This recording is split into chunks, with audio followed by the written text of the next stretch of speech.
The US banking giant JPMorgan will pay more than $2.5 billion for its failure to uncover the Bernard Madoff fraud.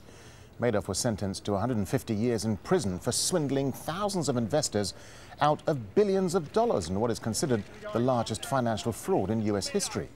JPMorgan, which handled Madoff's bank account, admitted failing to monitor the money laundering. Well, Dennis Kelleher is the president of Wall Street watchdog Better Markets. He joins us live from Washington, D.C.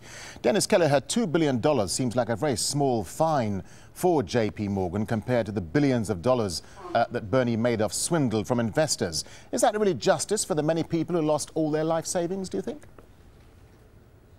Well, we really don't think it is, and you're exactly right, Darren. $2.5 billion to JPMorgan Chase is probably about the same as $10 or $20 to the average person, not much at all. They've got a $4 trillion balance sheet, and they've already reserved for these. And Bernard Madoff was the biggest Ponzi scheme in U.S. history, ultimately exceeding about $60 or $70 billion with total losses to thousands of investors of about $20 billion. So this, in context, is not much of a fine at all. And most importantly, and most unfortunately, it doesn't punish a single individual. It just fines the bank. We'll come back to the issue of punishment in a moment, Dennis, but let's remind our viewers this is yet another massive fine for JPMorgan. In November last year, if I'm correct, they made a $13 billion settlement with the US government for misleading investors during the housing crisis. And then, of course, in the last year alone, they've paid a total of $20 billion in fines. What's going wrong at JPMorgan? Well, you know, JPMorgan is actually a one-bank crime spree. But it's not all that different than the crime spree happening at most of these global banks, whether they're on Wall Street or elsewhere in the world, because they're talked about as too big to fail. But more fundamentally, they're too big to manage. JPMorgan Chase, as I said, has about $4 trillion in assets. It has more than 250,000 employees in 60 countries around the world, operating in about 5,000 legal subsidiaries. Nobody at any given point in time knows about what's going on in most of that bank.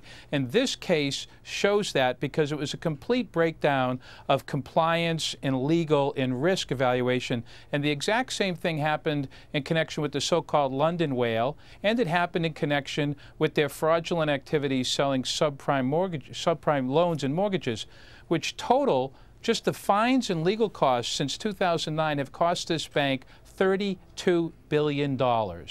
And so it's too big to fail and it's too big to manage, and it's a poster child for the rest of these global banks which crashed the financial system in 2008. And they're still as big, they're still as dangerous, and they're still out of control. Yeah, and it's an interesting point you make, Dennis, just finally, that nobody at JPMorgan will be prosecuted or go to jail. But let me ask you just briefly, why are US authorities reluctant to press criminal charges against major banks like JPMorgan? I mean, if they commit the crime, why shouldn't they do the time? Well, you're absolutely right. We say banks don't commit crimes, bankers commit crimes. And if you want to stop crime, you have to punish bankers, not banks. And the problem is that prosecutors think that if you indict or criminally prosecute a bank, it will cause shareholders to flee and it could cause the bank to fail. And because the bank, like JPMorgan Chase, is so big, it will have systemic implications and hurt all sorts of other businesses and employees.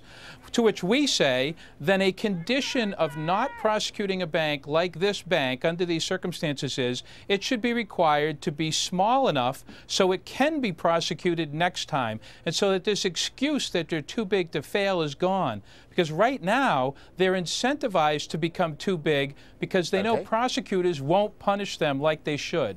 Dennis Kelleher, thank you for talking to Al Jazeera.